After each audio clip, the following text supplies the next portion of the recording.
Parece que ya no sé qué decir. Ok, sí. Hola, ¿cómo están? Bienvenidos al podcast Laboratorio de Arte. Este es el primer episodio que tenemos con la nueva metodología, el nuevo formato. Y para este nuevo episodio vamos a tratar temas de la categoría que conocíamos como laboratorio literario. Entonces, para este nuevo episodio y este nuevo formato, traigo como invitado a uno de los más grandes escritores de Costa Rica, don Mario Chacón. Bienvenido, Mario. Bueno, Alberto, muchísimas gracias por invitarme a este laboratorio. Creo que hiciste más grande de la cuenta la presentación, pero te agradezco mucho tenerme por acá. No, de hecho, digamos, te iba a explicar un poco por qué fuiste el favorecido para hacer salir en el primer episodio.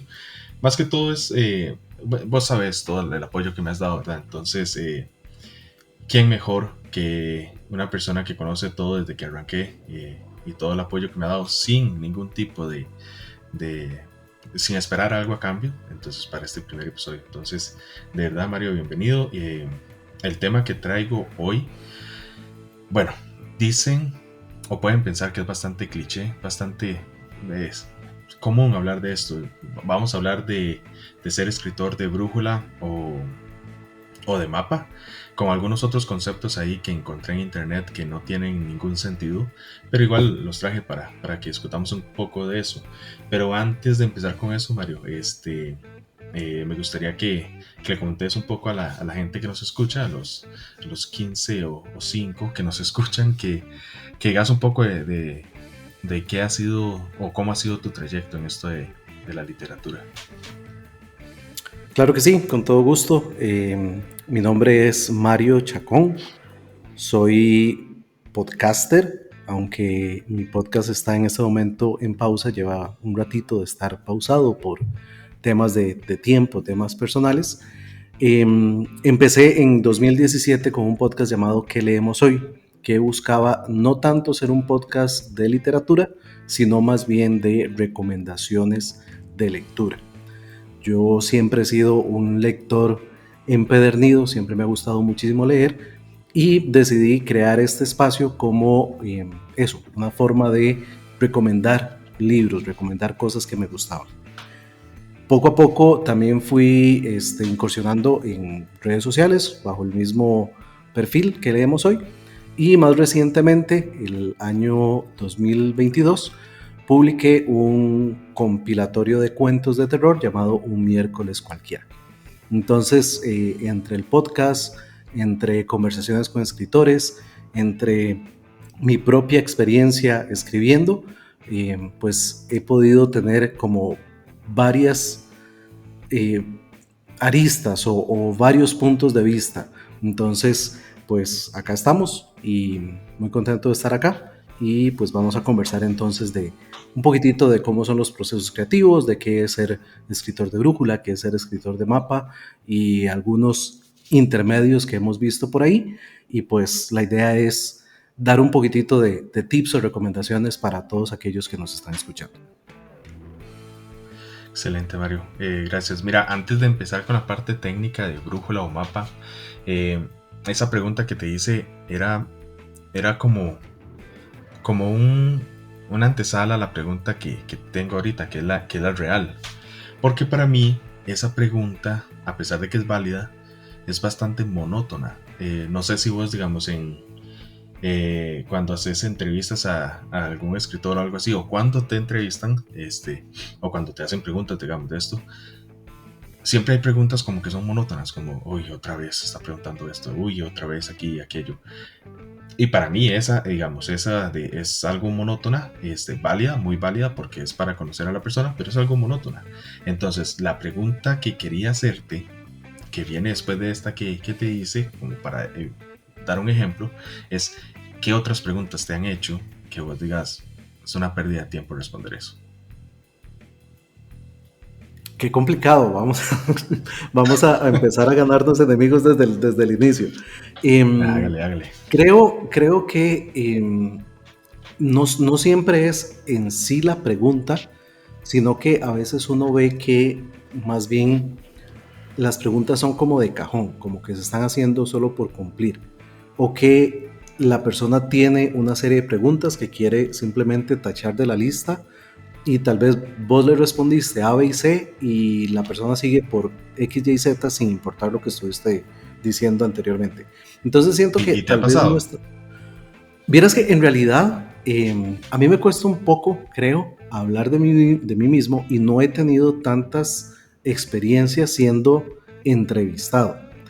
Esta no es exactamente la primera, pero sí es de las primeras, porque más bien con mi podcast estaba desde la otra parte del escritorio, ¿cierto? Estaba yo haciendo las preguntas. Entonces, más bien habría que Ujú. ver si las personas con las que conversé llegaron a pensar qué son estas preguntas tan tontas que me está haciendo este hombre, porque más bien, como te digo, no he tenido tantas experiencias de ser yo el que tengo que responder a las preguntas. Pero considero que tal vez no es tanto la pregunta, como te decía, sino más bien el seguimiento que se le da a esa pregunta. Te voy a contar como una intimidad. En el podcast que leemos hoy, he tenido la dicha de conversar con muchos escritores tanto costarricenses como de otros países. Y tuve un par de experiencias en las cuales yo tenía las respuestas grabadas. Es decir, no fue una entrevista en vivo, sino que le mandé las preguntas escritas a la persona y la persona me mandó las respuestas grabadas. Me imagino Entonces, que la edición de eso es, pero bárbara. O sea, editar cada pregunta, cada respuesta para el podcast ya como tal. Pero bueno, seguí. justamente ese es el punto. Siento yo que ahí el truco era tratar de hacer, no por un engaño, sino por una cuestión de fluidez con el escucha, tratar de hacer que la persona que estaba escuchando el episodio sintiera lo más posible que era una conversación, digamos, en tiempo real, que no se sintiera acartonado, que no se sintiera pregunta y respuesta como de cuestionario. Entonces, Ajá. no sabría, ¿verdad? Habría que preguntarle a alguien que haya escuchado todos los episodios de que leemos hoy, a ver si puede identificar cuáles fueron esos escritores con los cuales no conversé en tiempo real, pero justamente siento que por ahí va también la cuestión. Tratar siempre de que incluso con una, en este caso eran respuestas grabadas, se diera cierta naturalidad. Entonces, siento que eso que vos decís de que hay preguntas monótonas, pues sí, pero también el problema es que hay personas que pueden convertir la pregunta más original e importante en una pregunta Más monótona. aburrida. Sí, sí. De hecho, digamos, voy a hacerle propaganda, no, ¿qué me importa? Voy a hacerle propaganda al podcast de Sanabria, que yo lo sigo ahí, lo escucho, ¿verdad? Y he escuchado las entrevistas, bueno, es que no sé si son entrevistas, son como más conversaciones, como más o menos esto, ¿verdad? No es, yo no te estoy entrevistando, sino estamos conversando y más adelante vamos a discutir otros temas ahí bonitos. Y yo escuchaba a Sanabria y es una conversación, es como si estuviéramos ahí en el parque o en una feria o algo hablando. Y eso es lo que me gusta, se siente real, se siente que la persona que está del otro lado, el que está, digamos, pongámosle título de entrevistador, se preocupa por la otra persona a la que está, digamos, entrevistando. Entonces, eso es lo que me gusta. Y bueno, esa entrevista, bueno, no, esa conversación que tuviste con Sanabria a mí me gustó un montón. Eh, la hora y 20 minutos, ¿verdad? Toda me la eché. Y no, eso es lo que me gusta, digamos, no esas preguntas monótonas de ¿y cuándo empezó a escribir? ¿Y por qué? ¿Y quién es tu artista favorito? Eso creo que no suma a una conversación. Sí, estoy de acuerdo.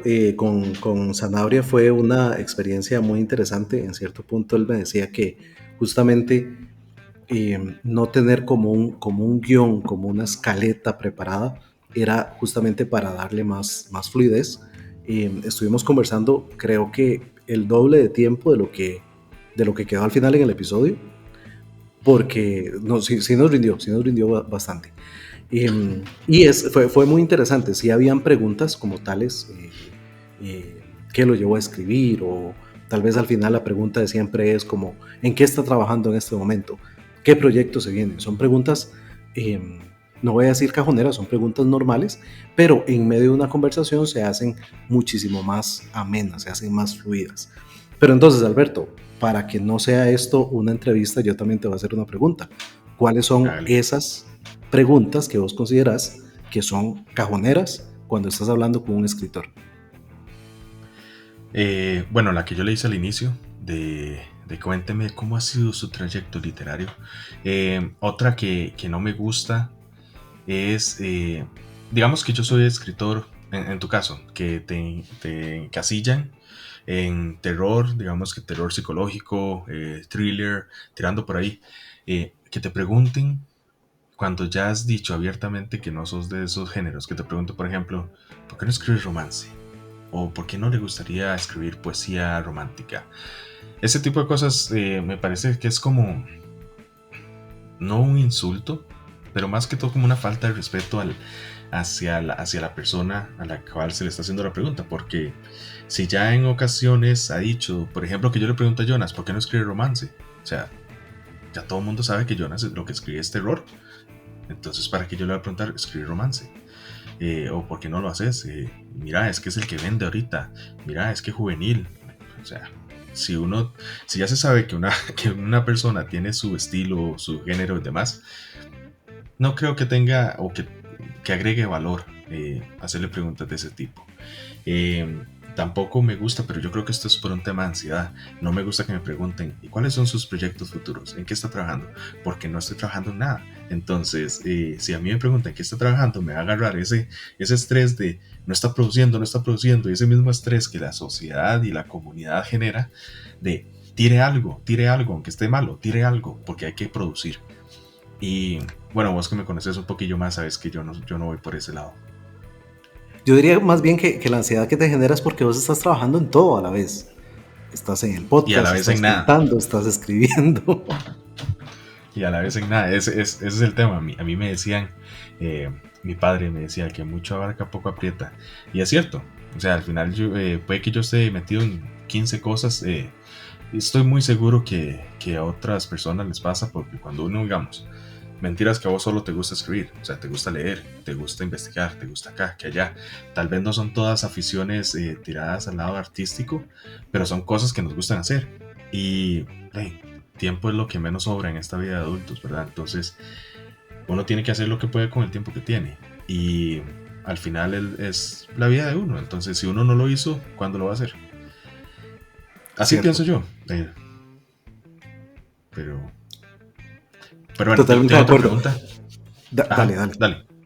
No, dale, ¿qué me ibas qué me ibas a No, decir? iba a dar un poco de contexto para quienes nos estén escuchando y es que si pudieran ver las conversaciones que Alberto y yo tenemos en WhatsApp, una muy alta cantidad de mensajes es Alberto diciendo, tengo esta idea, voy a hacer esto, esto y esto. Y al final no hago nada. No, no, Pero acá estamos grabando, ya estamos haciendo algo. por cierto, ¿revisó al artista que le mandé?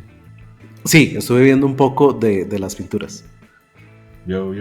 Calidad, para que sepan la gente, no sé decir el nombre, pero es Beksinski, el apellido. Ustedes lo buscan y al que le gusta el terror y el arte y las pinturas y demás, van a quedar encantados. Bueno, al menos yo quedé encantado con ese chaval.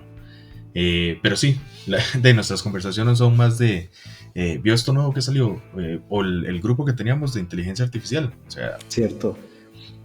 que eso es otro tema que tengo para otro episodio de la inteligencia artificial en esto del arte y demás, porque el arte, cuando yo hablo de arte aquí en este podcast, no me refiero solo a literatura, voy a hablar de todos los tipos de arte, los que conozca, los que he traveseado, los que no, mejor ni me meto porque no sé nada. Pero tenemos conversaciones de todo ese estilo, la inteligencia artificial, cómo afecta, cómo se puede utilizar a favor, si puedo sacar un libro escrito con ChatGPT, claro que sí. Entonces todo ese tipo de cosas, ¿verdad? Pero bueno, hoy te traigo una pregunta que Yo te la mandé por mensajito antes de que ya llegáramos al episodio. Y es, creo que es controversial, creo que ya sabes cuál es. Y de casualidad, es como esta hora de Google, que si uno dice algo, o incluso si uno piensa algo, le empiezan a salir mensajes y promociones de esto, ¿verdad? Que eso es muy real, chiquillos y chiquillas, cuídense con lo que dicen. Y piensan que, que cuando yo propuse esta idea de este primer episodio y te lo mandé, inmediatamente después en Instagram empecé a ver un montón de estas cosas relacionadas con este tema. Incluso me salían en correos y demás. Rarísimo. Pero es separar al autor de la obra. Es posible, es recomendable, vos podés hacerlo, y ya no es... Vamos a ver, quiero preguntarte primero como Mario, no como artista, porque la respuesta, y esa es mi opinión, la respuesta varía, siendo artista o siendo no artista, como una persona. Respóndeme primero como Mario si querés, o como quieras, como la primera opción que quieras. Claro, y es una pregunta muy compleja, es un tema bastante complicado y delicado. Y no sé si yo creo que sí tengo una posición clara, pero creo que en esa posición hay muchísimos matices. Yo considero que es necesario separar la obra del autor, y también es necesario entender la obra en el contexto en que fue escrito, pensando en una obra escrita literaria. No podemos juzgar un libro de inicios del siglo, no sé, XX, con los estándares y con la forma de pensar que tenemos actualmente. Ahí te voy a ser muy sincero. Uno de mis escritores favoritos es Lovecraft. Y se sabe que Lovecraft tenía muchos aspectos de su personalidad que no eran los más agradables. Y que... ¿Cómo cuál? Por ejemplo, el racismo, que es de lo más clásico. Él no tenía una visión muy positiva de las personas que él llamaba de color, y de hecho tiene textos que son bastante peyorativos. Ahora, ¿debería yo cancelar, que es lo que está de moda, ¿verdad? Cancelar toda la literatura de Lovecraft, querer ocultar el impacto que tuvo Lovecraft en la literatura universal por esta situación?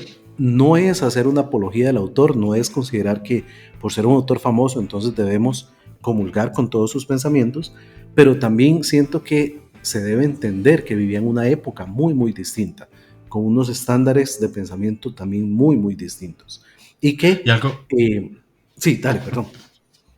no, algo que quería acotar ahí con eso, porque yo pienso en la misma rama, es no es que uno justifica las acciones o el pensar de esa persona o artista. Es simplemente que desde nuestro punto de vista, bueno, al menos así es lo que estoy captando lo que decís,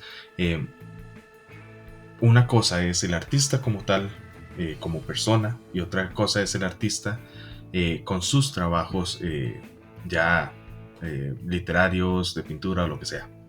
Así lo veo yo. No es justificar el pensar o el accionar de ciertos artistas.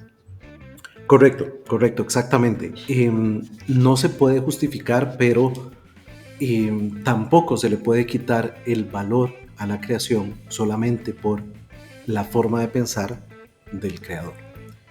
Sí, es cierto, la forma de pensar de una persona necesariamente va a permear en la creación.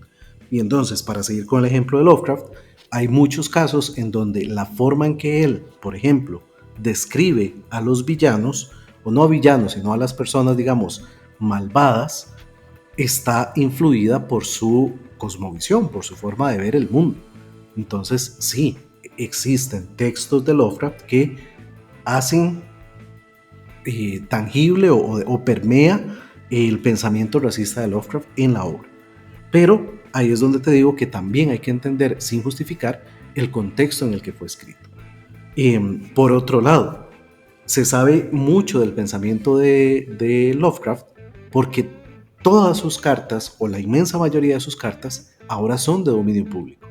Entonces, imagínate, Alberto, no sé, imagínate que en algún punto del futuro se tenga acceso a todos tus mensajes de WhatsApp, o a todos los correos que vos intercambiaste durante toda tu vida, o a todos los Puro mensajes spam. de texto.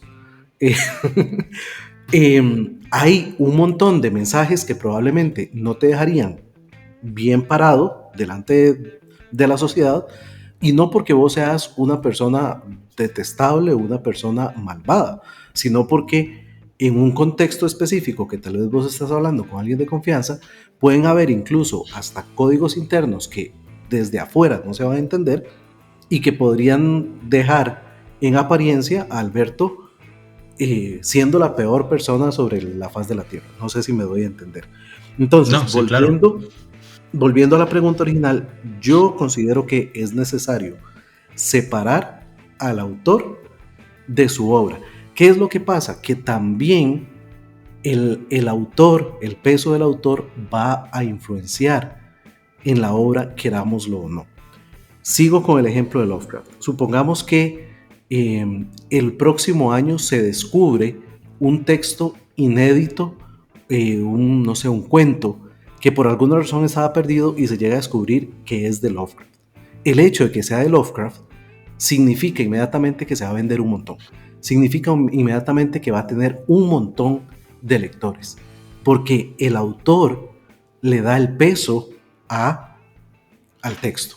¿Cierto? Entonces, en Y, ese aspecto tampoco es posible separarlo al 100%. Porque si fuera ahí de una persona desconocida, no tendría relevancia. Entonces, por un lado, es imposible separar esta fuerza del autor sobre el texto, sobre la obra, pero considero que el lector debe tratar de discernir la obra de la forma de pensar del escritor. y de hecho, esto que decís de que si se encuentra un texto, no sé qué, esto pasó con este chaval, Judas. Judas, ay no, el hijo de Satanás, ay no, traicionó a Jesús. Perdón si me estoy metiendo en un tema católico o religioso que causa, como dicen, roncha, pero es así, o sea, eh, crucificaban o satanizaban a Judas por lo que hizo, por lo que explica la Biblia. Después salió un texto que era apócrifo, que esa palabra la aprendí por vos, de hecho, que salió un texto de Judas, que el Evangelio perdido de Judas, y fue un boom. O sea, eso se vendió casi como la Biblia, o sea, como pan caliente. Porque sí, o sea, aunque existe cierto morbo también en esto, en eso eh, de separar al artista de la obra, y existe tanto como personas que lo van a separar y van a satanizar las obras que llega a ser cualquier artista que haya pasado por algo de esto, a como hay personas que van a ir a leerlo simplemente porque esta persona hizo esto y quiero ver qué pensaba él en sus libros de esto, cuando incluso un libro puede ser completamente ajeno a lo que haya hecho esa persona, y que a eso va mi respuesta, que de hecho yo creo que con este tema nos estamos ganando bastantes o alguno que otro enemigo por ahí, pero bueno, al final es nuestra forma de pensar, que de igual manera debe ser respetada, me parece, a como uno respeta la forma de pensar de las personas que sí deciden separar al autor de la obra. De hecho, mi respuesta, no me has preguntado, pero mi respuesta es: depende. Yo separo al autor de la obra dependiendo. ¿Dependiendo de qué? Tanto estos temas o sea, todo esto que dijiste, que hay que tomar en cuenta la época en la que fue escrito o fue generada esta obra, de la cual que queremos separar del autor. Todo eso, pero yo también hago la salvedad o incluyo en esos filtros el depende de si la obra tiene relación con lo que se le está satanizando al artista. Por ejemplo, no sé si conoces a Karina de Naranja Legal. Estoy haciendo puros anuncios en este episodio, pero no sé si la conoces. No, no la conozco. Ella hace como 2 semanas, 3, no, quizás más, casi como un mes, publicó en sus historias un enlace que tenía la noticia de una muchacha, señora, lo que sea, no sé la edad, que escribió un libro de cómo... Escribió un libro para ayudarle a los niños a superar pérdidas de seres queridos, porque el esposo y el papá de los hijos de ella se le había muerto recientemente. La misma noticia, después de que uno pasaba varias paginillas y uno iba leyendo y uno se iba aburriendo, como, ay, qué aburrido, ¿verdad? Las últimas paginillas decía que es que en realidad la esposa había matado al muchacho, al chavalo. Ah, caramba. O sea, sí, exacto. Entonces uno dice, o sea, en este caso yo separo. Y yo digo, o sea, perdón, yo no separo. Y yo digo, o sea, ¿cómo voy a separar yo la obra en la que ella dice voy a ayudarle a superar una muerte de un ser querido cuando esa persona que escribió el libro fue la que mató al ser querido? Entonces yo digo, y ahí me puse a analizar y yo le escribí a ella, yo le dije, usted me hizo pensar con esta pregunta, porque antes yo decía así tajante y sin miedo a nada, yo digo, yo separo, punto. Y me hizo pensar que yo separo siempre y cuando la obra o el resultado o el producto de este arte no tiene relación con lo que sea que haya hecho esta persona por la cual se le sataniza. Por ejemplo, este ejemplo de la que escribió Harry Potter. Se le satanizó por diferentes temas que no voy a tocar porque son aún más delicados. Se le satanizó por eso y está bien, o sea, las personas están libres de pensar lo que quieren, pero el libro no tiene relación con eso. La historia de Harry Potter, el chiquito que tiene la cicatriz y que es súper mágico, no tiene relación con lo que ella piensa o con el rechazo que ella profesa hacia cierta comunidad. Entonces, ahí yo me pongo a pensar, ¿por qué o cómo puedo no separarlos en ese caso? O sea, para mí es completamente aparte, una cosa a la otra. En el caso de la muchacha que mató al esposo y que le escribió un libro a los niños para superar la muerte de su papá, que yo maté, no tiene sentido. ¿Me entendés? Claro, claro. En Yo parte voy por es, ahí. ¿por qué esperaríamos que un escritor, por ejemplo, sea una figura moralizante? Si su obra no tiene relación con de estos temas álgidos donde tiene una visión tal vez contraria a la mayoría, ¿por qué yo como lector espero que el escritor sea una figura como a seguir, como que me dé lecciones? No sé si me voy a entender.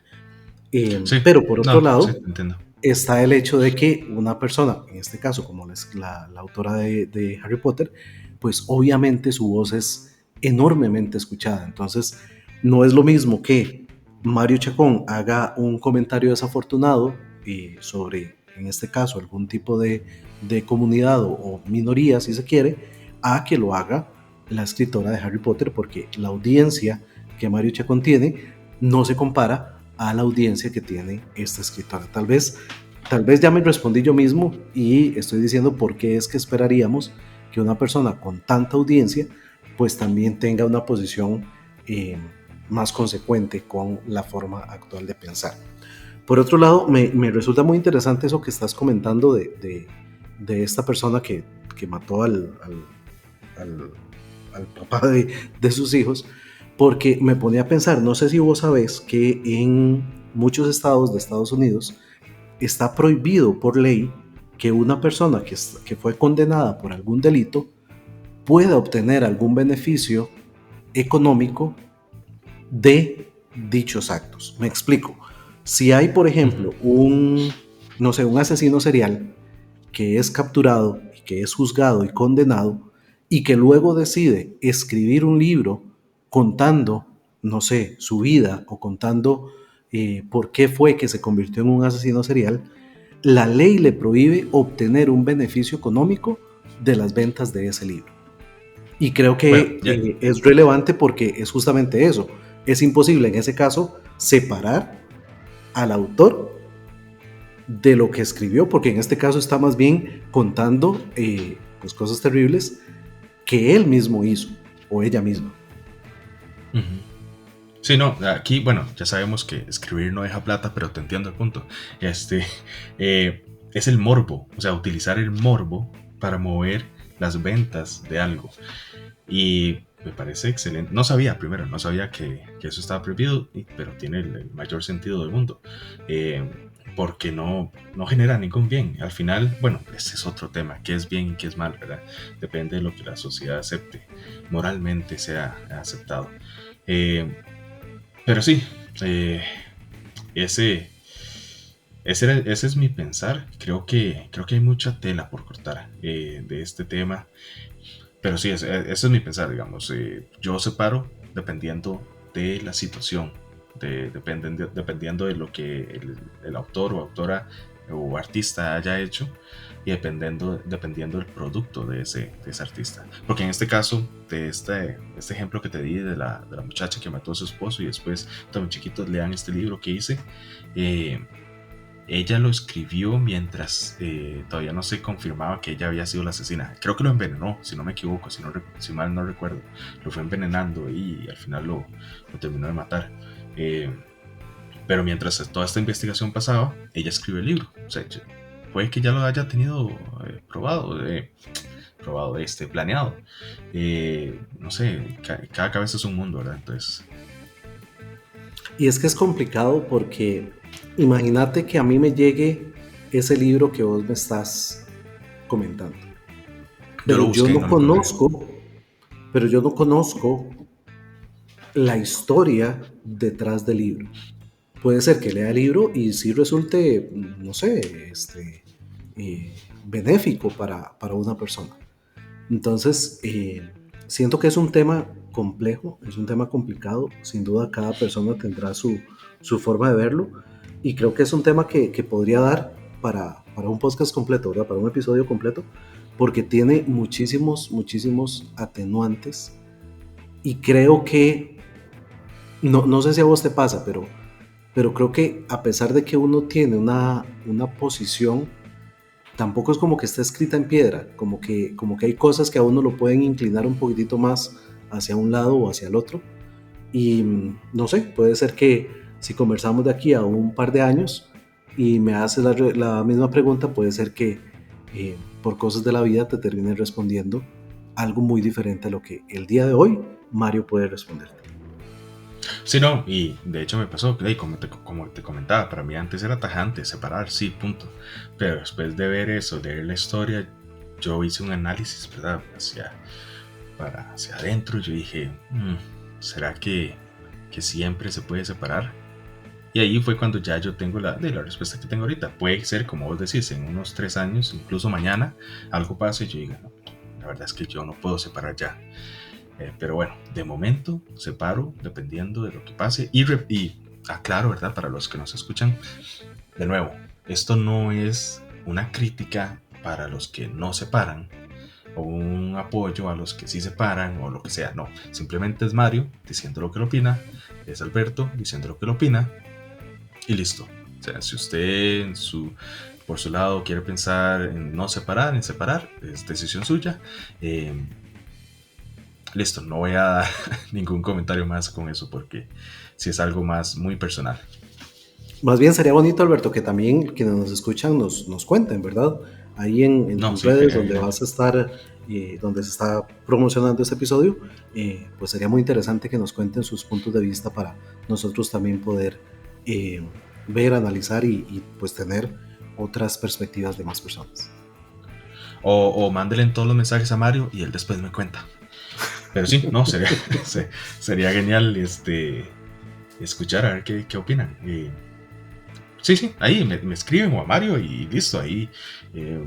Para que sepan, y Mario, te advierto de una vez, o sea, vas a ser uno de los que más va a salir en este podcast. Entonces, para que te vayas preparando. Eh, bueno, yo traía otras preguntillas, pero como el tiempo va avanzando, eh, quiero que nos metamos de lleno en el tema que traía. No sé si te parece bien o quieres tocar algún otro tema antes de saltarnos a este. No, vamos, de una vez. Ok, el tema es brújula o mapa. Vamos a ver, brújula, una breve explicación para los que nos escuchan y se preguntan qué diantres se refiere por brújula. Es esa persona en el área literaria que se sienta, agarra un lápiz, un papel y empieza a escribir y deja fluir las ideas. Es eso, se puede relacionar un poco con eso de la musa, dependiendo de la musa que le toque a uno, ¿verdad? Pero de la musa, que lo inspire y empezar a escribir, ahí que la idea fluya, que todo fluya y que puede salir bien, puede salir mal, no se sabe. Eso es brújula. Mapa, por el otro lado, mapa es más estructurado. Yo sé dónde empiezo, por dónde voy y para dónde voy. Sé el por qué empecé ahí, el por qué estoy acá y el por qué voy a terminar en esto. Entonces se pueden decir que brújula es una persona organizada. Bueno, no voy a decir persona organizada. Brújula es una persona que organiza su historia. Y no, perdón. Brújula es una persona que deja fluir la historia y mapa es una persona que organiza su historia. Eh, Ahora bien, en la investigación extensa que hice en Wikipedia, también salían, no fue en Wikipedia, también salían otros términos como de faro o de GPS, que ahora los voy a comentar, pero para mí no tiene el más sentido. GPS no tiene ningún sentido. Faro sí, y me gustó mucho el cómo lo explican, ahora te lo comento. Pero vos, Mario, como escritor, ¿cuál eres? ¿Brújula? ¿Mapa? ¿GPS? Yo siento que, vamos a ver, a pesar de que podría parecer como una decisión binaria, mapa o brújula, yo quiero creer que es más bien como un espectro más amplio. Eh, Está y me perdonas los términos que voy a usar, pero está el mapa muy mapa y está el mapa no tan mapa o el brújula no tan brújula. ¿Por qué? Porque Entiendo. por un lado podría ser, y sé de tal vez personas que al ser escritores de mapa son estrictamente organizados y saben cuántas palabras debe tener cada capítulo y tienen que ¿En serio? ceñirse a esa, sí, que tienen hasta un Excelito como para que la cantidad de palabras por capítulo esté equilibrada. Y yo no digo que eso esté mal, está muy muy bien y probablemente entre más planeación haya, pues el producto final va a tener una calidad mayor. Pero también, o mejor dicho, tampoco condeno a quien empieza una historia y pues se deja guiar. Yo particularmente considero que soy más de brújula que de mapa, pero tampoco es como que salgo a la calle sin saber a dónde voy. Tengo la brújula, pero sé a dónde quiero llegar. Tal vez no sé exactamente la ruta que voy a tomar, pero sí necesito saber a dónde quiero llegar. Entonces, no puedo considerarme un escritor de mapa en el sentido de que no tengo la ruta completamente trazada, pero sí tengo claro a dónde tengo que llegar y tengo planificados ciertos hitos que debo necesariamente tocar para poder llegar a ese objetivo, a ese destino. Le voy a contar un poco de qué era lo que encontré yo por faro. GPS, repito, no entendí qué se referían por GPS, no tenía ningún sentido. Pero faro me sonó más a lo que yo me hago llamar. Yo me creo que no soy ni brújula ni mapa, soy de croquis. Soy de un intermedio, como vos decís. Es como, es un tono grisáceo entre el blanco y el negro que yo considero que soy el que soy. De faro, por lo que leí, es muy parecido, pero a la vez un tanto distinto. Porque de faro, lo que decía, es como un faro. Vos vas en la oscuridad, en el mar, vas ahí, mucha neblina, todo el asunto, pero ves la luz del faro, entonces la seguís. Pero la luz del faro no apunta siempre, vos sabes que está dando vuelta. Entonces vos la seguís, avanzás un poco hacia donde es, después seguís divagando en el mar, otra vez la luz del faro se vuelve a asomar, la volvés a ver, te volvés a orientar y así vas hasta que llegas. Y me pareció que es como el más acertado, más cercano a lo que yo soy. Después, croquis para mí es más faro, y es lo que vos decías, brújula no tan brújula, mapa no tan mapa. Para mí croquis es un mapa no tan mapa. Y faro es un brújula no tan brújula. ¿Me entendés? Claro, claro. Y para los que nos están escuchando y no entienden no captan lo que quiero decir, ahí me escriben, me pueden decir qué estupidez es lo que acaba de decir y yo con mucho gusto le explico. Pero para mí es eso, o sea, y yo me considero en este caso de faro o croquis, como quieras verlo. Pero creo que lo que vos decías apunta más a eso, de faro. No sé si te suena parecido. Sí, efectivamente, pero ahora, Alberto, ¿vos considerás que el tipo o el género que se escribe Uy, va a qué bueno, porque determinar también la forma de escribir?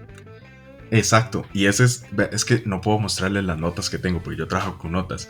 El segundo punto, y yo se lo voy a mandar ahora por WhatsApp, el segundo punto es cómo aplicarla en los diferentes géneros literarios. Porque, y creo que ya sé por dónde va tu pregunta, porque brújula o mapa casi siempre está orientado a novela, ya Ujú. sea novela corta o sea novela larga. Vos escribís una novela, tenés tus capitulitos, sabes por dónde vas a ir, ya sea brújula o mapa, pero siempre en novela. Ahora, y eso es lo que yo venía, porque no tengo una respuesta, yo no te puedo decir, mira, sí, se puede aplicar, no tengo la más mínima idea, yo no soy un experto literario. Entonces yo traía la pregunta para ver si vos, con todo tu conocimiento, sabías cómo era posible, como vos decís, aplicar esto en otros géneros, como por ejemplo en poesía. ¿Cómo aplico yo de mapa en poesía cuando se dice que la poesía es algo más de sentimientos, algo más de pasión, de yo siento esto y voy a escribirlo, ya sea bueno o malo, no siempre poesía es romance? O aún más, en un guión teatral, ¿cómo aplico yo brújula en un guión teatral? Cuando un guión teatral tiene escenas, tiene actos, tiene muy estructurado porque incluso la escenografía cambia. Y bueno, respondiendo a su pregunta, yo no tengo la más mínima idea. No sé. Sí, bueno, Pero aquí sí, es importante aclarar que ni vos ni yo somos expertos, eh, ni remotamente literatos, ni nada por el estilo, ¿verdad? Entonces, si nos está escuchando alguien que efectivamente lo es, pues ténganos paciencia y, mucha. y, y benevolencia por lo que decimos. Pero es que siento que es complicado porque ahora que hablabas de poesía, me ponía yo a pensar, bueno, pero es que si yo estoy escribiendo una poesía épica, en donde estoy contando una historia completa a través de poemas, perfectamente podría tener un mapa. Pero si estoy escribiendo tal vez un poema por alguna cuestión sentimental, difícilmente tendría un mapa. Probablemente ahí sería una brújula. Y también lo traía un poco más cerca de mí, porque yo no escribo poesía y casi que tampoco la leo. Pero sí escribo cuentos y microrelatos. Y muchas veces cuando vos estás escribiendo un microrelato, la idea completa está en la cabeza y solo tiene que ser plasmada y depurada y reescrita en algunos casos para que se entienda bien y se dé el lector pueda eh, obtener claramente lo que el escritor quiere comentarle, pero la idea está. Y al ser un género tan breve, tan al punto, pues sería difícil hablar ahí de tener un mapa o de tener una brújula. Pero también me pongo a pensar en mi propia experiencia y hay momentos en donde tal vez la idea que te llega es un final y vos tenés que Ajá, ver cómo llegar a ese final. exacto. Entonces, probablemente eso podría ser una brújula, o más bien como ya sé a dónde quiero llegar, puedo dibujar un mapa, pero es que insisto, en un micro relato, siento que es tan complicado aplicar esto de brújula o mapa porque va muy al punto, ¿verdad? No sé si me doy a entender. Sí, Entonces, no sabría decirte cómo aplicarlo al, al cuento o incluso, como te digo, al microrelato. Porque de nuevo, hay momentos donde tal vez sabes el final o tal vez te llegó, no sé, un inicio bastante potente y no sabes a partir del inicio a dónde quieres llevarlo. Entonces, no sé, ¿será eso brújula?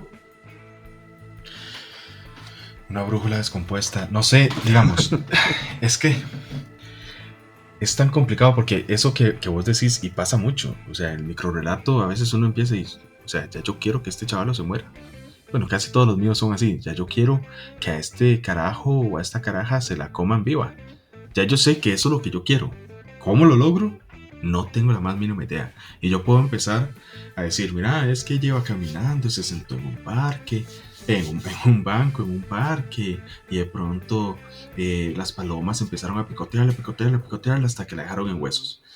Porque ya yo sabía que quería que se la comieran viva. No sabía cómo. Pero entonces yo fui poco a poco. Pero, ¿cómo aplicar mapa? Es que en algo tan pequeño como un microrelato pueden ser 3 palabras. 3 palabras, si usted ya hizo un microrelato. ¿Cómo aplicar mapa? No es posible. Entonces, ser escritor de brújula, mapa o croquis o faro o GPS, lo que sea, ¿aplica únicamente para novelas? ¿Para cierta extensión de texto? ¿O aplica para cualquier cosa? Por ejemplo, en la poesía. Una cosa, como vos decías, puede ser una poesía épica en la que ya yo sé por dónde va a ir el asunto. O sea, una poesía épica, cuando usted le suma épica a cualquier cosa épico, ya lo hace extenso. Ya fantasía épica, extenso. Usted piensa en nombres de 15 renglones que son hijos de Sutanito y primos de no sé quién. Entonces, agregarle épico, ya uno va a saber que el asunto va un poquito más largo y que eso es un poema un poquito más largo. Entonces, quizás ahí aplicar mapa, no en el estricto sentido de mapa, sea posible. Pero brújula no creo que sea posible en algo épico, porque eso requiere tanto detalle. Por lo mismo que te dije, o sea, y quizás alguien que está escuchando y escribe fantasía épica o algo así va a decir que estupidez la que está diciendo, pero yo lo veo así. Eh, Ahora bien, por ejemplo, poesía de terror, ¿cómo aplicas, eh, cómo aplicas mapa? Porque a mí me suena más que es como brújula, como voy generando la tensión sin decirlo tangible, así sin decir exactamente qué está pasando, voy generando el ambiente y termina con un final tal vez medio abierto en lo que se presta para interpretación del que lo está leyendo. O sea, yo quiero interpretar que fue que se lo comió el cuervo, o quiero interpretar que fue que él se comió una babosa y se envenenó y fue envenenando todo, no sé, lo que sea. Pero sí, o sea, eso, aplicar brújula, mapa, croquis. Si es solo para novela, para cierta extensión de texto, o se puede aplicar en cualquier otro. Y sería un bonito experimento, sería un bonito experimento, porque, bueno, vos sabes que yo no estoy amarrado.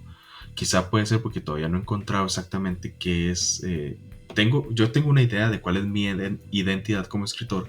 Vos sabes que uno tiene una identidad como escritor y quizás no es lo que a uno más le gusta escribir, pero es en lo que mejor se le da, o al rato es lo que más le gusta y lo que mejor se le da, no sé. Pero uno tiene una identidad que uno quiere forjar y uno va evolucionando. Mentiras que uno nace aprendido y uno va evolucionando.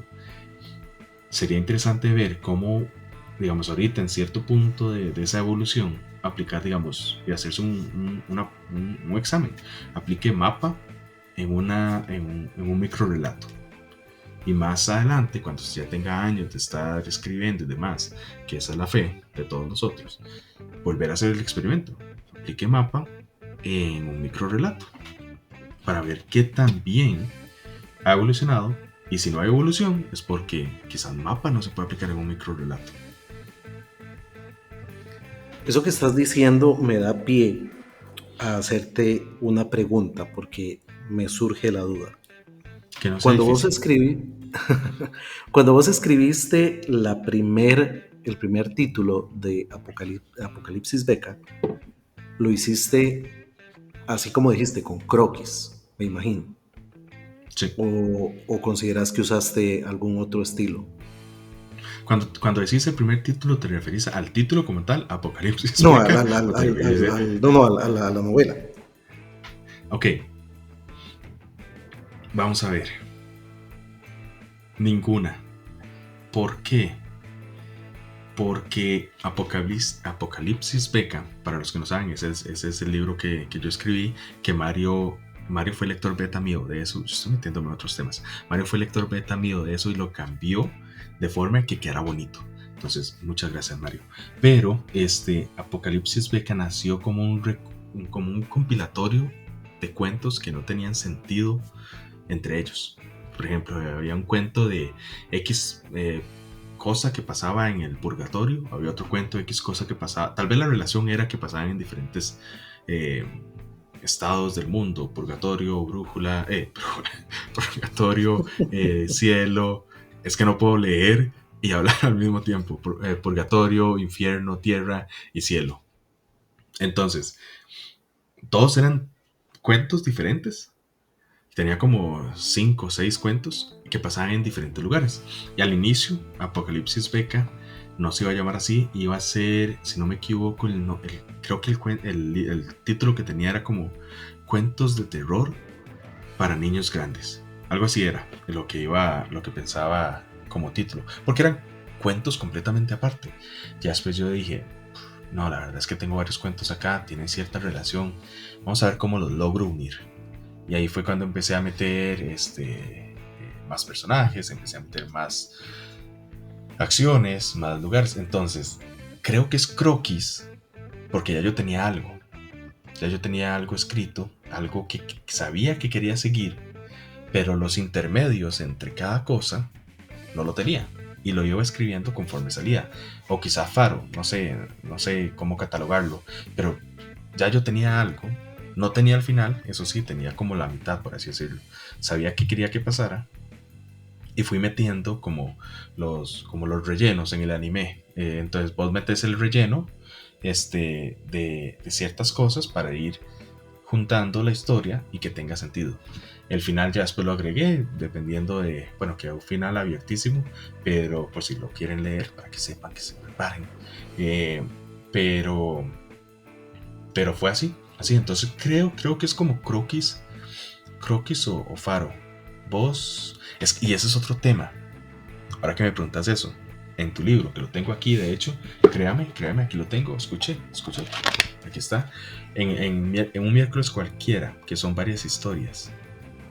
No es posible, digamos, como tal, porque vos me hiciste la pregunta del libro como tal. No es posible en el libro tuyo, decir que es brújula o mapa, porque son historias diferentes. Pero es una suposición que quiero que me confirmes. Las historias por sí solas, algunas eran de brújula y otras fueron de mapa o intermedias, o ¿cómo lo hiciste? Yo considero que la totalidad fueron más brújula que mapa. Pero de nuevo, como te decía hace un ratito, una brújula con la cual yo salía a la calle con mi brújula en la mano, sabiendo cuál era mi destino.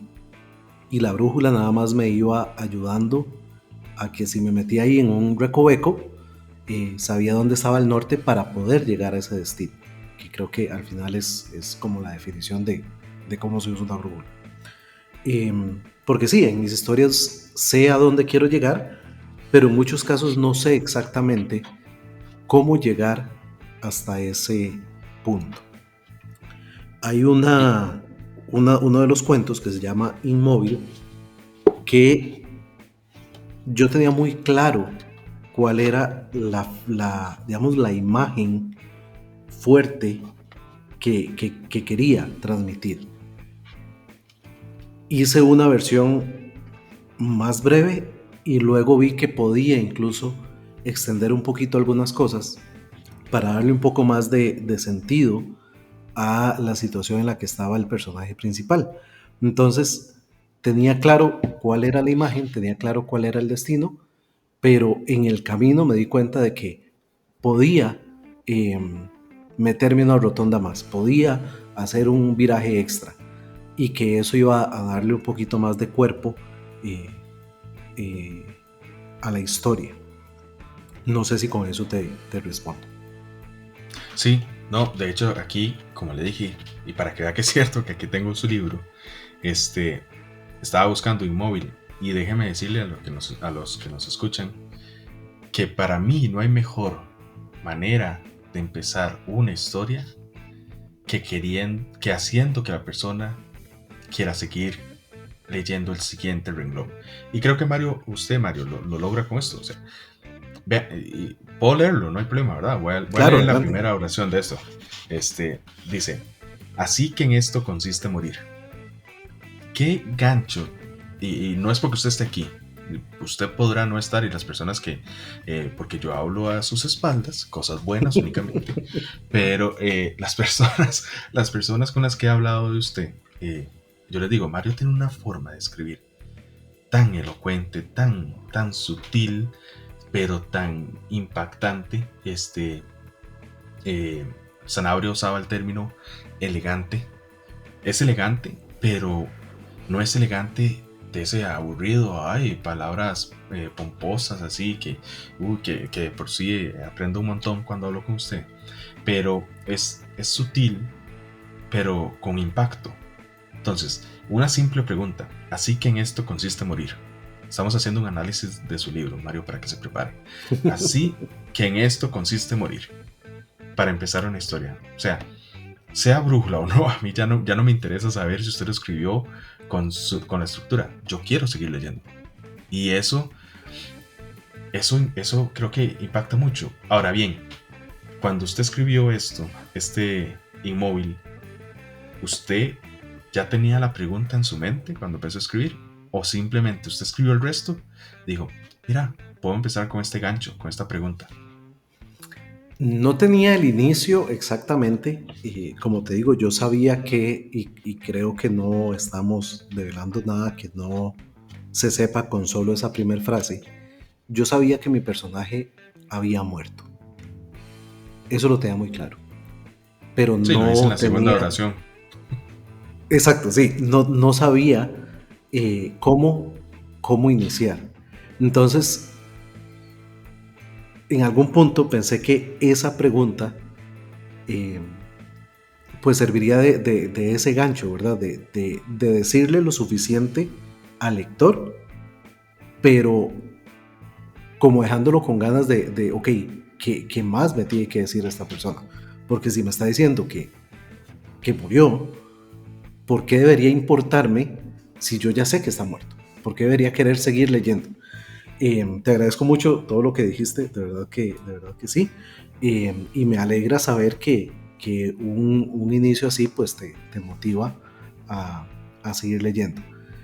Siento que este texto que estamos comentando es un buen ejemplo de eso que estamos hablando. Tenía muy claro la posición, nunca mejor dicho, en que estaba mi personaje. Tenía muy claro cuál iba a ser el remate, digamos, el desenlace, pero no sabía exactamente todo lo que iba a contar para llegar ahí.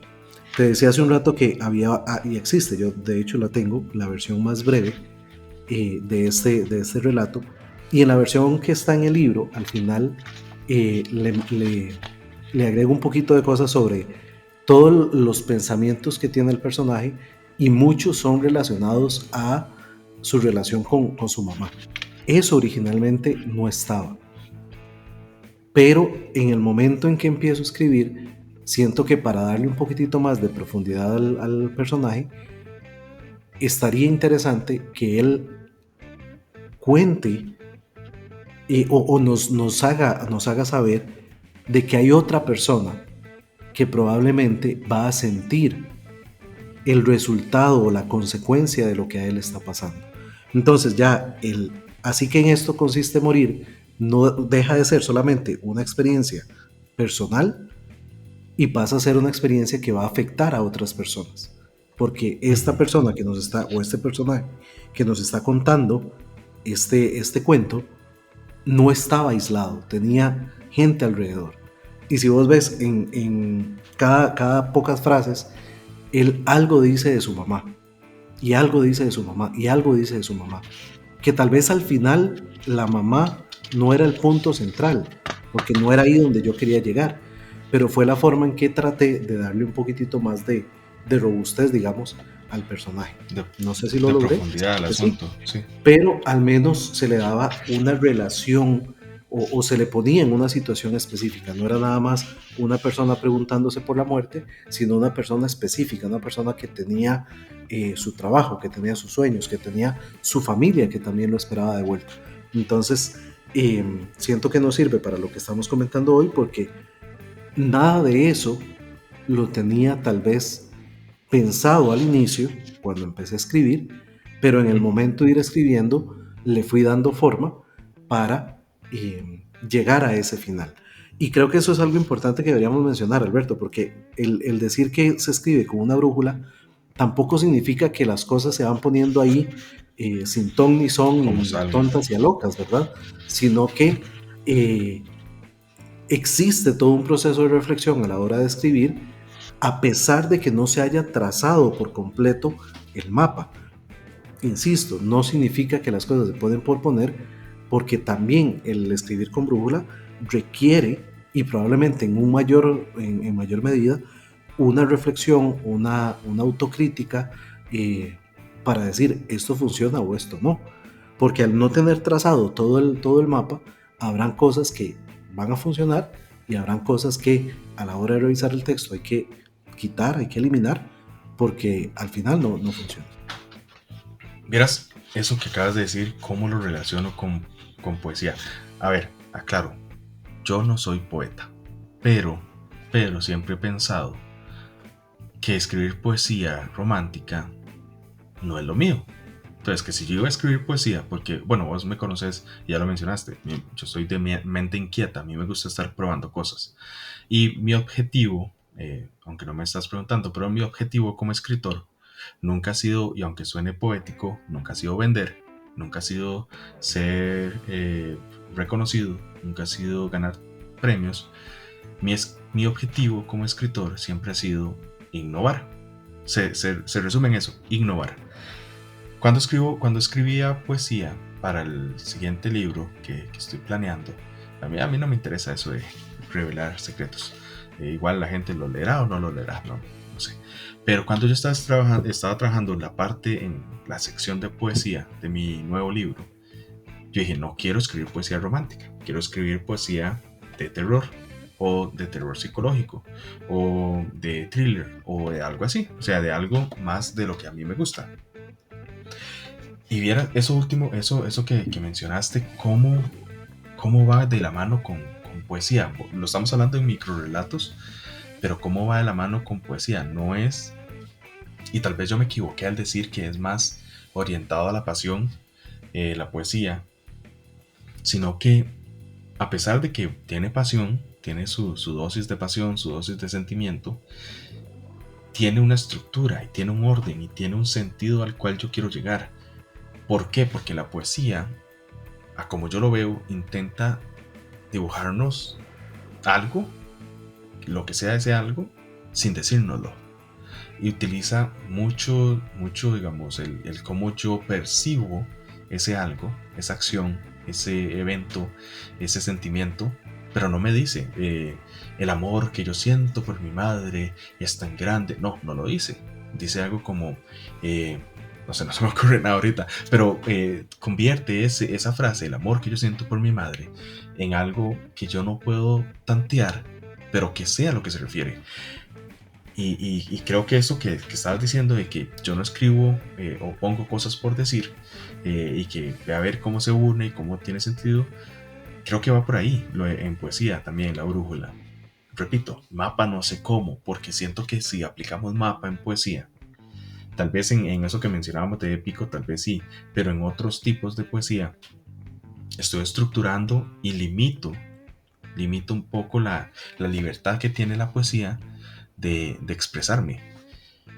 Siento así. Bueno, yo estoy hablando de poesía, vos estabas hablando de microrelato, podemos hablar de cuento, podemos hablar de guiones teatrales, eh, que, que para mí es un recurso que no se explota mucho aquí en la literatura costarricense. No sé, creo que todo el mundo lo leyó, Los árboles mueren de pie. Para mí es uno de los mejores libros que hay, a pesar de que es un guión teatral bien. Para mí es un libro, una novela que se puede leer sin ningún problema. y usa el recurso de esa cuarta pared que nosotros sabemos que existe, pero los personajes no saben, que a mí me gusta mucho. Y cómo aplicar brújula en un guión teatral, la duda que yo tengo. Cómo podemos, en algo que se requiere tanta estructura, ir, eh, cómo podemos ir experimentando conforme escribimos. Pero sí, eso que decías tiene mucho sentido y veo que se aplica en poesía. Yo no podría hablarte de poesía porque, como te decía hace un rato, pues no escribo poesía. Y mi experiencia leyéndola es bastante poca. Es bastante poca, suena muy extraño. Es muy poca, en realidad. Pero entiendo el punto totalmente. Y siento que si algo me va quedando claro, porque creo que parte de la idea del laboratorio es experimentar, y aquí estamos experimentando con palabras, si algo me va quedando claro es que efectivamente los géneros van a repercutir en la forma en que se escribe. Y habrán géneros que son más amigables para ambas formas, entendiendo esta binariedad de brújula o mapa, y hay otros géneros que más bien como que se inclinan o se decantan por una forma específica.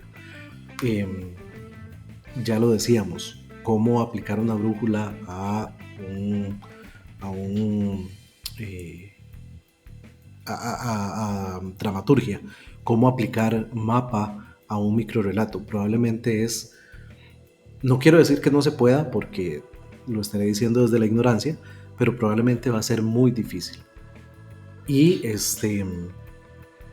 volvemos a eso de que entonces tal vez toda esta teoría sobre escritor de brújula y escritor de mapa efectivamente está pensada más en un género como la novela, porque es un género lo suficientemente amplio para darte el margen de poder utilizar cualquiera de las dos. Incluso por capítulo se podría casi. Claro. No, yo creo que tengo la misma conclusión. Hay otro tema, como para ir finalizando este ya tema. ¿Vos crees que la forma de ser de una persona, la personalidad, impacte en si es de mapa o croquis? O mapa o brújula. Yo, sin pensarlo mucho, te diría que sí, porque existen personas que uno definitivamente dice, ok, esta persona es muy estructurada, es muy, no sé si decir precavida o previsoria, y entonces necesariamente se va a inclinar por escribir con un mapa. Cuando también pasa lo exactamente contrario. Personas que uno dice, no, es que esta persona definitivamente no podría escribir con mapa, y más bien forzarlo o forzarla a usar un mapa sería limitarle enormemente su proceso creativo. Así como considero que la forma de ser de una persona también repercute en la elección, digamos, profesional o vocacional, creo que también va a repercutir en la forma que utilice, en este caso, para escribir, que es lo que nos atañe el día de hoy.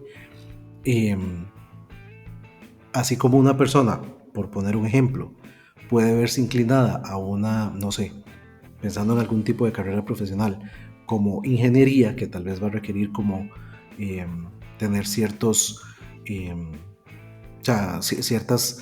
capacidades o habilidades para planificar, para proyectar, etcétera, etcétera, etcétera, probablemente también se va a ver cómoda utilizando escritura de mapa. Pero así como hay otras personas que tal vez, no sé, eligen algún tipo de carrera profesional distinta por sus condiciones o aptitudes personales, pues también se van a ver inclinadas a utilizar, en este caso, la brújula. Entonces, aunque di toda una vuelta enorme para llegar a la respuesta, yo te diría que sí, la forma de ser de la persona definitivamente influye en la forma que elige para escribir. Pero don Mario, bueno, para los que no saben, Mario y yo somos colegas de escritura y somos colegas de carrera profesional. Entonces tenemos como esa área, esas bases muy parecidas. Ahora bien, usted dijo, un ingeniero tal vez busque más orientarse por el lado de mapa. Yo no soy, yo no soy de mapa, yo no puedo. Y no, digamos, no es cuestionando lo que usted dijo, pero tiene sentido. Quizás tal vez la ingeniería que nosotros tenemos es un tanto distinta, un tanto más lógica y racional. Lógica y racional, está bien dicho. Sí, bueno, que otras ingenierías que son muchísimo más estructuradas. Por ejemplo, mi hermano, que es de ingeniería en producción industrial, son increíblemente estructurados. Usted abre un Excel de eso y usted queda mareado del montón de cosas que tienen, pero ellos saben exactamente dónde está qué, cuándo, por qué. Yo creo por lo que he tenido experiencia trabajando en mi área, en nuestra área, yo creo que nosotros más somos por otro lado, ¿no? Y tiene sentido lo que decís. Creo que nosotros vamos por otro, digamos, por el faro, que es un intermedio ahí, y tiene mucho sentido. Lo está analizando y tiene mucho sentido. Igual no sé hasta qué punto, Alberto, somos un buen, un buen criterio de medición, porque es cierto, los dos nos dedicamos, al menos digamos profesionalmente, a lo mismo, pero también los dos tenemos pues esa inquietud o esa experiencia eh, de la parte artística, digamos, al menos en mi caso con la escritura, en tu caso escritura, pintura y un montón de cosas más. Entonces no sé hasta qué punto también somos como, eh, no digo que somos únicos y especiales, pero tal vez como el bichillo raro que por un lado El está bichillo, sí, el bichillo raro. en un aspecto muy, muy técnico y tal vez muy... ¿cómo decirlo? Como muy estructurado, como es una ingeniería en software, pero que también tenemos como la parte creativa de escritura y demás. Entonces, volviendo a lo que te decía anteriormente, aunque sí considero que digamos, la forma de ser de una persona repercute en lo que elige para la forma que elige para escribir, pues tampoco, creo que tampoco excluiría que existan personas que pueden también desenvolverse eh, bien en cualquiera de las dos. O que a pesar porque fui yo el que metí la parte, digamos, de una elección profesional, que también a pesar de una elección profesional específica, pues eso tampoco debería limitar la libertad de poder elegir una distinta para la cuestión, digamos, artística. Sí, incluso uno podría pecar de, de crear juicio, de juzgar. Uno podría pecar de juzgar, digamos, por ejemplo, si vos pensás en lo que escribiría un abogado, vos pensás que va a ser bastante estructurado, siguiendo su mapa exactamente como está. Y uno podría pecar de eso. Y al rato, la persona que sacó esta carrera de abogado o abogada y escribe es algo más de brújula, algo más de faro y no de mapa. Sería interesante de nuevo, a como digamos con nosotros, si ustedes escriben y se consideran de brújula y eso, que nos digan, digamos, yo soy de brújula y a pesar de ser de esto que se cataloga como ser bastante estructurado, utilizo brújula. Sería interesante escuchar a ver qué tienen que decir todos por allá. De aquí puede salir luego un estudio para hacer la correlación entre carrera profesional y, y tipo de escritura. Uh-huh. El tema es que no hay tiempo, Mario, recuerden, no hay tiempo, no tenemos tiempo. No, pero, pero digamos, yo creo que ya, bueno, la conclusión que tenemos del tema este de brújula o mapa, creo que ya quedó establecida, la dije antes, ya no me acuerdo cuál dije, pero ahí está, si se devuelven creo que por ahí la van a ver cuál era la conclusión. No sé si, como para ir terminando el tema, este de brújula o mapa, ¿querés agregar algo a este tema en específico? En realidad creo que lo único que querría agregar es, para aquellos que nos escuchan, si usted tiene intenciones o deseos de crear una obra, dígase en este caso literaria, No tenga miedo a hacerlo y no tenga miedo a experimentar. Eh, Estamos en este laboratorio de arte justamente porque queremos experimentar cosas. Entonces, experimente, trate de definir un mapa para una historia y créela. Trate luego de pensar una idea diferente y hacerlo con brújula. Y esa va a ser la mejor forma de darse cuenta cómo se siente más cómodo, cómo su creatividad se ve potenciada y al final de cuentas la idea es disfrutar del proceso creativo. Entonces tampoco sienta que tiene que limitarse a una única forma. Eh, Deje que la creatividad también lo guíe y, y experimente. No, excelentísimo. Yo creo que eso resume y le agarraste la idea así al punto. Lo que yo quiero que se logre con este podcast no es, vamos a ver, no nos hagan caso en todo lo que no hemos dicho. No, no vayan y digan, es que como ellos dijeron que un ingeniero, no sé qué, mapa, voy a hacer mapa. No, o sea, esos son simplemente palabras que soltamos, no nos hagan caso. La idea del laboratorio, como Mario dijo, es experimentar. Si ustedes le dicen, si a ustedes, alguien le dice, no, es que si usted va a escribir novela, thriller, tiene que hacer un mapa, tiene que definir capítulo por capítulo qué va a hacer. Cuestiónese, ¿por qué? ¿Por qué diantres tengo que hacer un mapa? ¿Por qué no puedo dejarlo fluir? ¿O por qué no puedo establecer puntos en mi historia a los cuales quiero llegar, pero no tengo la más mínima idea de cómo voy a llegar a ese punto? Experimente, deje volar la mente, deje volar el lápiz y el papel y escriba todo lo que usted quiere, que al final el papel aguanta lo que le escriban.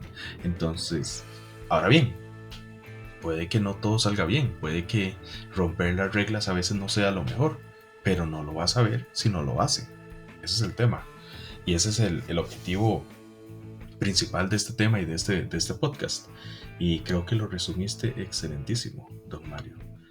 Nada más decir, no nos hagan caso porque muchas veces ni nosotros mismos sabemos qué estamos diciendo. Experimente, siéntase libre porque al final de cuentas la creación literaria es eso, es libertad, es experimentación y es disfrutar del proceso. No solo el resultado, es también disfrutar de todo el proceso.